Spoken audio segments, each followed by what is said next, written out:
Hey everybody, welcome back to the channel. And today we're going to have a look at the Wisycom PHA-60 boom pole adapter for the Wisycom MTP-60 transmitter. Now, this is probably one of the most requested accessories we get asked about, and it replaces what people have traditionally been doing with something like plug-on transmitters. Plug-on transmitters are really widely used. You see them a lot for wireless booms.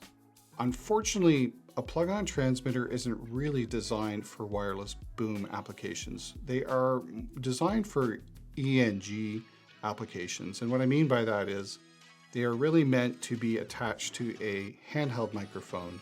And the handheld microphone then completes the antenna circuit, optimizing the RF performance of the plug-on transmitter.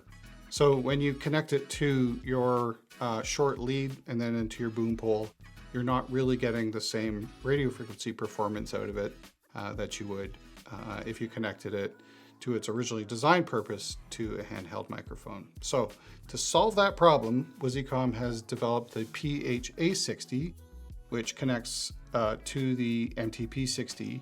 The MTP-60 will supply phantom power natively, but you need to go through the PHA-60 to get that to your microphone.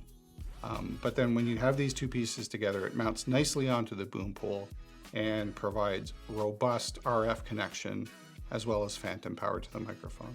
Now, the MTP-60 is really an awesome solution for boom pole use because not only do you have the ability to transmit really high quality radio frequency signal, you also get the ability to record on board either simultaneously if you're in a country that allows that, or record if there's challenges with the RF environment and you need a really solid boom pole recording. So without any further ado, let's have a look at the PHA-60 and see how it connects to the MTP-60. And then what we're going to do is we're actually going to connect it to this Sennheiser MKH50, and it's going to go into my Sound Devices 888 via an MCR54. I have my boom pole mic here, which is a Sennheiser MKE600 also going in. So you'll be able to hear the difference between the two. Now they're different microphones. They're going to sound completely different. But the MKE600 is wired. And so you'll be able to hear the difference in sort of the noise and the clarity between the two of them. So the PHA-60 is a pretty simple little unit. There's not a lot to it. There doesn't seem to be a lot to it anyway. You have this nice padded connecting here that's in this U shape that's meant to be connected, that goes against your boom pole. And then this very robust Velcro strap, which will go around that and then lock that onto your boom pole. Now, I have found that for certain boom poles, depending on where you put this spacing is a little bit large. So you can use a little bit of gaff tape or a rubber spacer, the kind of spacer you might find for like a shotgun microphone if you want to mount it on your camera. Or I've seen people use things like bicycle pump ties to also secure this. But honestly, I haven't had much of a problem with it. It does fit pretty securely and it's pretty easy to get to fit without a lot of trouble. The MTP-60 couldn't be easier to mount to the PHA-60. On the PHA-60, you've got these little points here that slide underneath the belt clip, and it just slides in and then securely clicks into place. And that's all there is to it. Now that's a good, solid, robust connection. It can wiggle a little bit, but it's not going anywhere. On the one end of the PHA-60, you'll see that there are two connectors. One is a standard TAF3 connection here, and that just simply goes from the PHA-60 and connects to the 3-pin XLR connection on your condenser microphone. The second is a little more complicated. It's a 5-pin connection, and that actually gets connected to the microphone input here on the MTP-60, and it does require a special cable. This is, I always forget the name of it.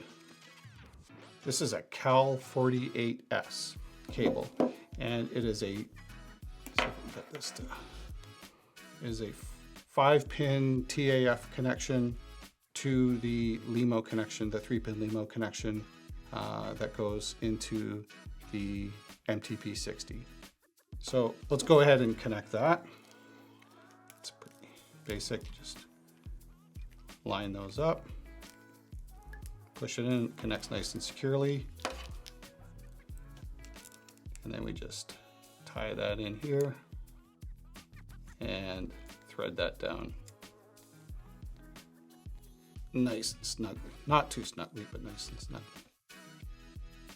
I'm not going to connect the 3-pin XLR cable yet. I want to walk through a couple of the settings here and just show you how Wisycom has done a really good job kind of optimizing the MTP-60 for use on the boom pole. And I'll talk about that a little bit as I kind of show you the display. So let's power it on. We're going to power it on without powering up the transmitter yet. And we're going to dive into the menu. So the first thing you have to do when you're using it with the PHA-60 is change it from 3-wire or 2-wire plus bias or 2-wire, whatever type of microphone input you're using. You have to change that to 48 volts to phantom power. Now there's actually 2 phantom power settings for it, 12 volts and 48 volts. So if you have a microphone that works, that can be powered by 12 volt, you can set it to 12 volt, which is great. And then you're not drawing as much power from your MTP-60.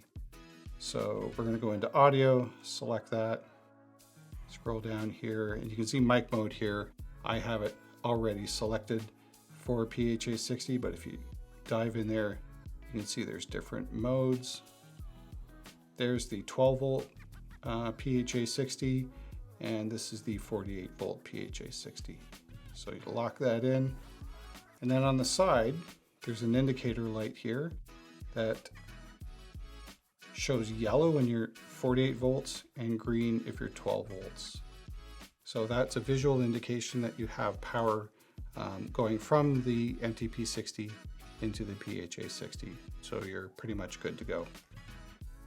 The other element of this I wanted to talk about was because of the location of these cables, if you have a pretty short XLR cable that you're connecting to your microphone, it is very common to see these mounted upside down. The problem with that is that the menu becomes very challenging to read when it's upside down. So the good folks at Wisycom have thought about that as well. And here underneath settings and display, you can change the direction of the display, which is nice. And I think this is a function of the newest firmware version 2.0, which is installed on this transmitter. So you change that up to down, and you can see now that your display has flipped over, which is awesome. So now when you're operating it in this orientation, everything looks right. You have to kind of figure out the buttons and how they map, but other than that, it's not too hard. All right, so we're all ready to connect this to our MKH50. Just gonna bring this over here. I have a small lead here. The first thing I'll do is I'll just connect this to the 3-pin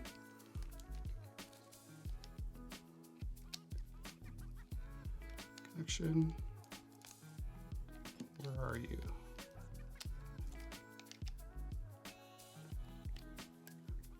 There we go. So that's now connected to the microphone. Again, I'm not transmitting any audio yet because I haven't got the transmitters turned on. And now I'm just going to affix the PHA-60. Pretend this is a boom pole, for example. Pretend this is a boom pole, for example. All right. So now that's on there nice and solidly. I'm just going to go ahead here and enable the power. I'm just going to hold down the select to enable RF activation. Let me turn that here so you can see that. Okay, so RF is now active and it should be transmitting with 48 volts of phantom power through the Sennheiser MKH-50. And with any luck, that should be also going into my Sound Devices 888 through the MCR54. And this is what it sounds like. So first thing I want to do is I want to give you a little bit of just quiet. I have a pretty quiet room, although I have some fan noise from a little monitor over here and just some other small ambient noises. So there is some room noise. But I'm going to play a section that has just the sound from the MKA-60, and I'll label that. And then I'm going to play a sound, just again, no sound at all, with the MKH-50, so you can hear the noise floor on that as well.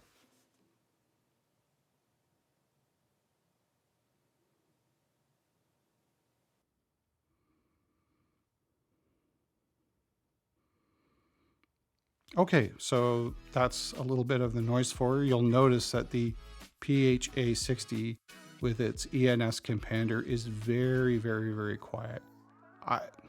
I'd be hard pressed to say it's as quiet as connecting it like an MKH-50 connected directly with a XLR cable, but it's very, very, very good. And again, because you have the choice of multiple power settings between 10 milliwatts all the way up to 100 milliwatts and an external antenna, this is really going to help optimize your boom pole performance. Now, there is one small caveat that I'm going to put in here right now. Let's move this back a little bit.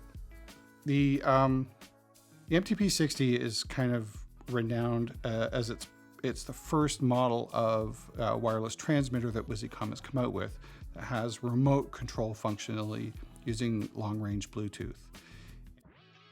In my tests with regular DPA microphones, this works really, really well.